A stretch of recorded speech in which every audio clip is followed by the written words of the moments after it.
I am grateful for the opportunity to make this video today about two of my earthly mothers. They're everyone's earthly mothers, actually. Eve and Naamah, who is Noah's wife. And I've heard people pronounce her name like Naamah or Naamah or something, but Naamah. But I call her Naamah. and the things that I'm going to share in this video are mine. Like, they're my current understandings, they're my lived experiences, and I honestly don't know if anybody else like in the world believes anything that I believe, but it's what I'm sharing about my mothers. And of course there's going to be like tons more information about them than I share, that I even know. You know, they lived such long, full lives, and my understanding and remembrances and the questions that I've asked about them are so minute in comparison with who they are and all that they've experienced and done. And so I'm just going to share a couple of my lived experiences with them. So when I was a really little girl, my mom would read to us at night, and we read the Chronicles of Narnia.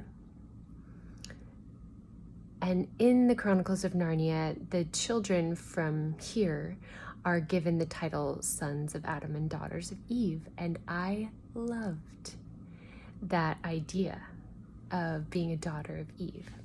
And then later in my life, I received that title like in a religious setting, and it just warmed my heart, and I received it with gladness, and I held it very sacred. I love that title of being a daughter of Eve. And then I had the experience of getting to meet her.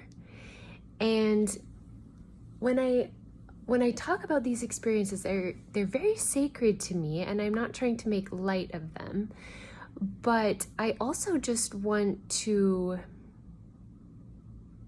share my witness that it's real.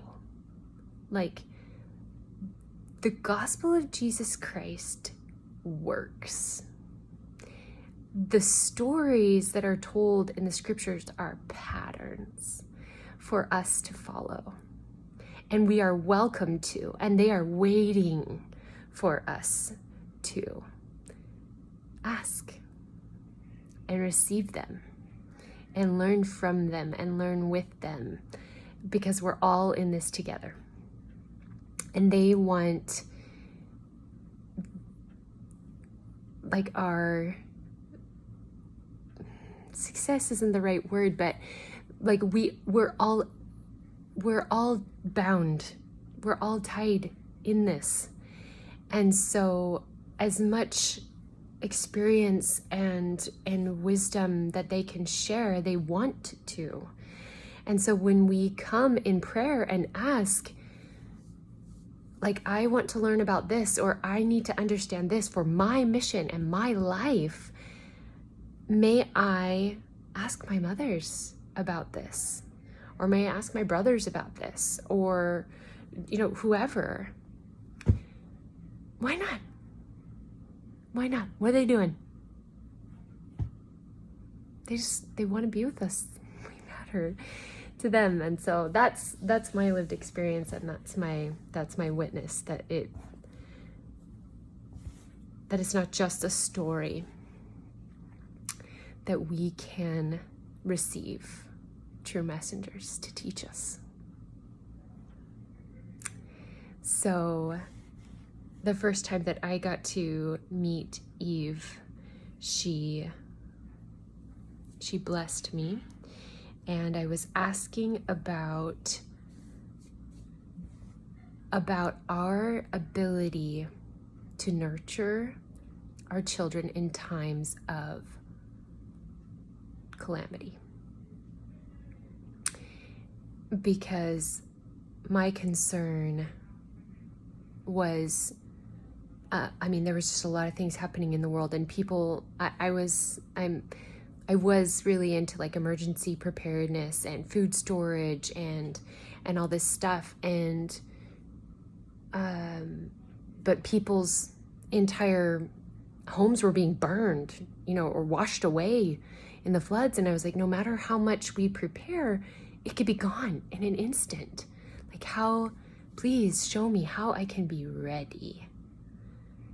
And they taught me about the difference of being prepared and being ready. But she specifically showed me about the power of faith that we have as we walk the earth, and the willingness, the desire of the elements to heed our call, and how by our faith and our desire to bless the lives of our children or those within our care, we could touch a tree and have it bear fruit for us, or call into the forest and an animal would come and present itself to us.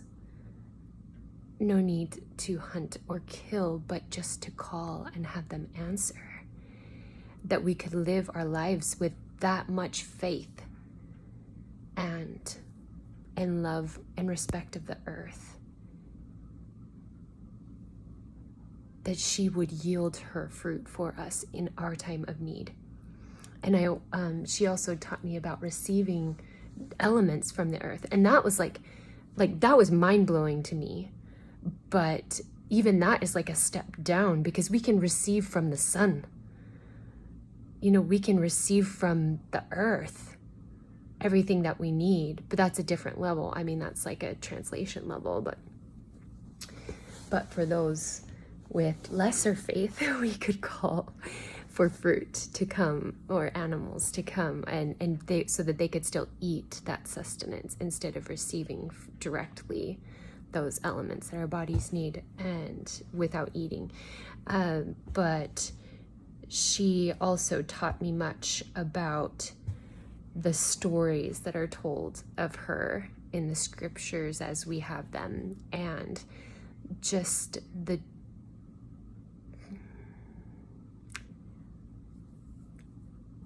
tweaks that were made and then passed down, and the misunderstandings that were perpetuated, and who she truly is, our glorious mother, Eve, and how she was called and chosen for this mission because our parents knew that she would stay true.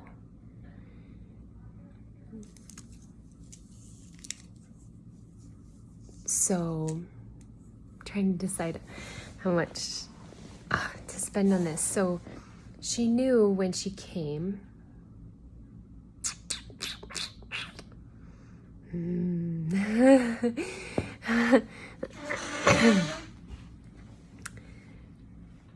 She knew when she came that she did not want the earth to be wasted,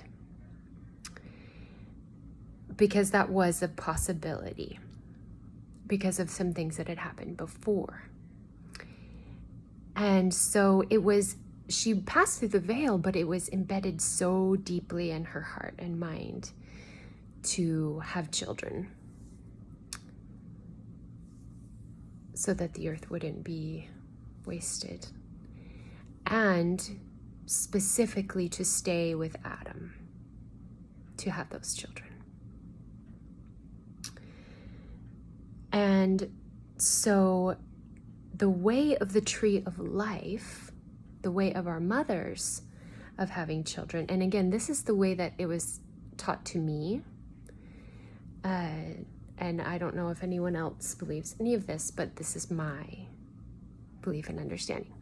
So the way of the tree of life, our mother, was to create a person, to perpetuate the race, to create a child, was kind of like making bread from scratch. Like, it was like, okay, there's this thing called wheat. and you plant it in the ground, and then you water it, you weed around it, you wait till it grows, you harvest it, you pound it into flour. And then there's this thing called eggs, and you need to raise chickens, and you harvest the eggs from them. Oh, and then there's milk. You need to harvest the milk from the cows during certain times of the year. And then there's salt. You need to harvest it from the sea. And there's yeast that you need to gather and cultivate from the wild air. And, you know, like just all these different things that you would need to do. It was very intensive, labor intensive and long and very powerful way of creating. And it was like this level of creation.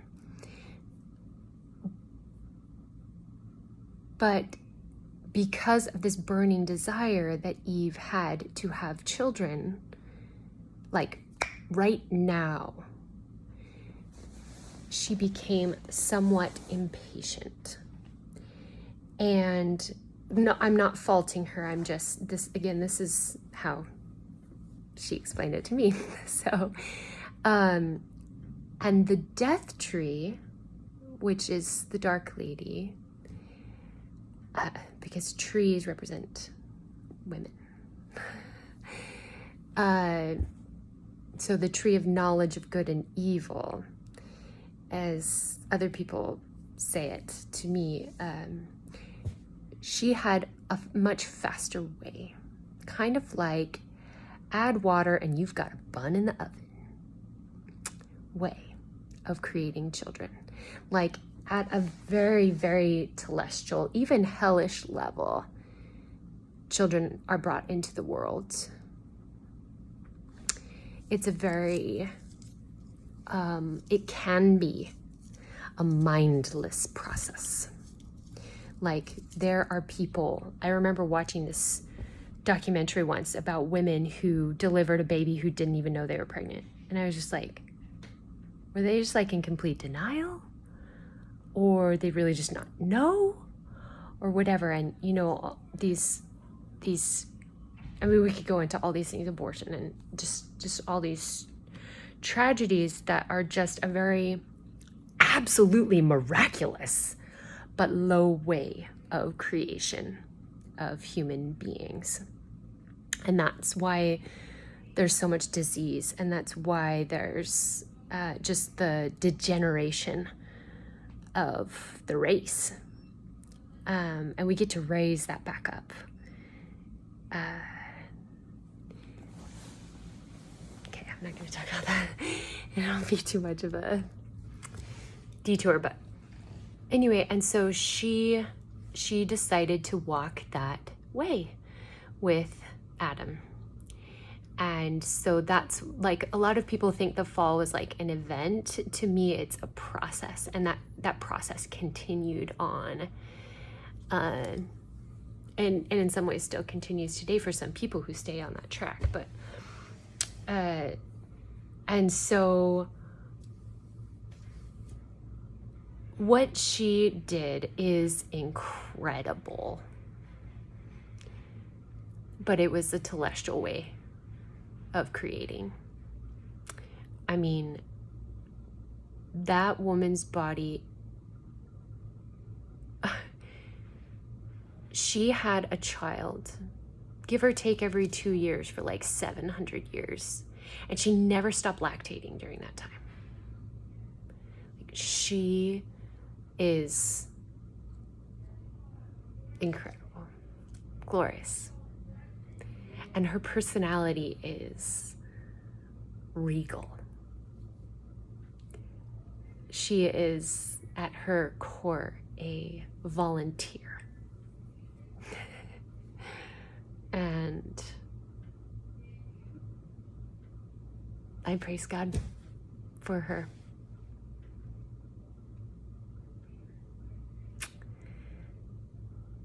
Yeah.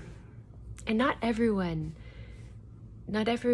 chose the way that they chose. You know, there were many earths, there were many pairs that came down and started a life, started a way, and they just never fell as far. And so once this earth became that atonement earth because we fell so far, then that never happened again. But it wasn't pre-set. Like, our parents were just like, they're gonna be the ones that fail. You know, it was like, okay, we're gonna start creating these earths and people are gonna go down and have their choices. You know, sometimes it was the man who ate the fruit. Sometimes they didn't eat the fruit. They stayed at a terrestrial level or even a celestial level. But it was here that she received that messenger. And she knew to, like, she was talking with the snake because animal messengers were totally a thing there at that time. They learned from the animals, with the animals, which is a perfect segue into Naamah, because she is like the animal whisperer. Her and Noah, they are incredible. If Eve is regal, Naamah is almost reserved. She's soft-spoken, she's gentle, strong, amazing, but she just has this presence that is soothing. And I first learned about her when I was learning about holy companionships. Hey. I just have your Tylenol. Oh, okay. I'm actually making a video. Can I get it in just a minute? Yeah. Okay, I'm sorry. No, you're fine. Okay. Sorry about that. No, you're Just like 5 minutes? Yeah. Do you want me to just pop them and set them on the side? Okay, yeah, that'd be cool. That's my nurse. She's so awesome. And so I was learning about holy companionships and how we travel with people and learn with them to deepen our own learning by watching over them and like going through life with them and experiencing at some level what they experience by just being with them. And so I was learning about the women that I had walked with and like watched over, and they watch over me. It's like this companionship over time. And so thanks so much. We're down Okay. like 2 computers. Oh my. Okay, yeah, thanks. And so I was asking about her, and I could tell that it was Noah's wife because of what I was seeing and experiencing, remembering with her. But I didn't know her name, and so I received her name. And then, like years later, I heard it like on some random YouTube video or something, that these people had like discovered what they thought was Noah's, like the ark, and like some of their bones or something, and they said that her name was Naamah. And then I learned just recently that that's like a Jewish tradition, that it's like in the Bible, her name is like even in the Bible, and there's like books written about her, like children's books written. And so I like got on Amazon and was like, honey, look, it's Naamah. And we like bought the books about Naamah singing to the animals at night, and Naamah collecting the plants to feed the animals and to replant the seeds once the flood receded, and just all this stuff. And I'm like, I can't make that up. Like, it's just, yeah, it's incredible. So probably the most recent experience that I had with her, I asked her to be with, she was one of the women that I asked to be with me, to support me as I went through my pregnancy and at home unassisted delivery with just my husband. I felt like I needed some more feminine support. So I asked certain women to be with me, and she was one of them, to be with me and my children and my husband, and she was one of them. My central line scar thing is, scab thing is coming off. I need to stop picking at it. But, so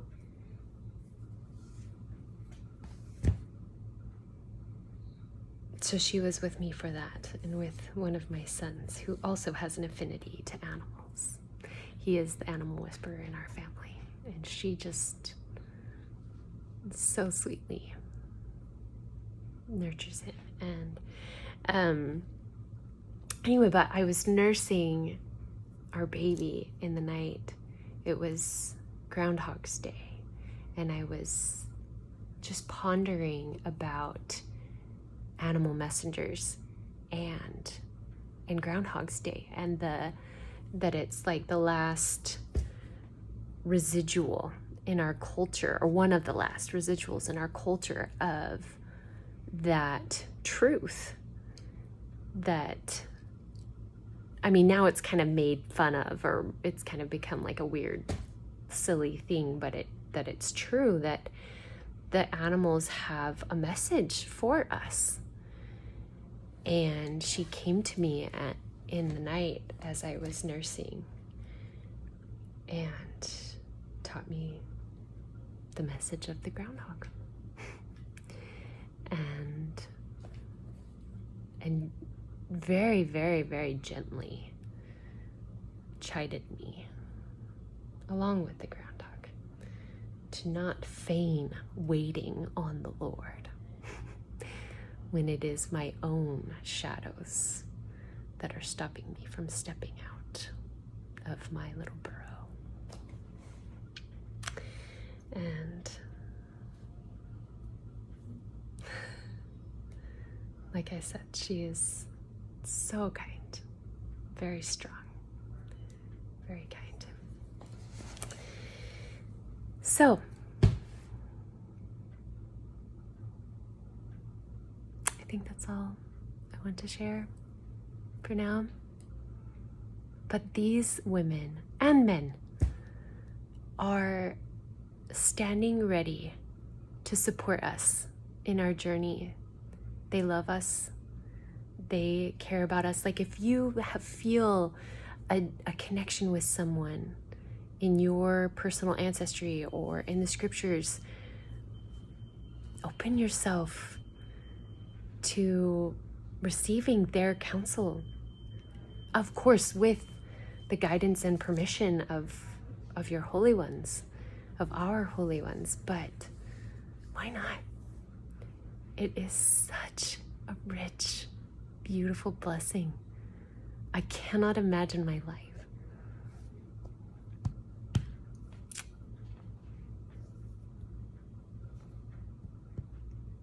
without messengers from both sides of the veil. They'll come to me and show me the truth, and teach me, and support me, laugh with me, cry with me, and love me. And they're waiting to do that with you too, all of us. The time is now. What are we waiting for? Face your shadows.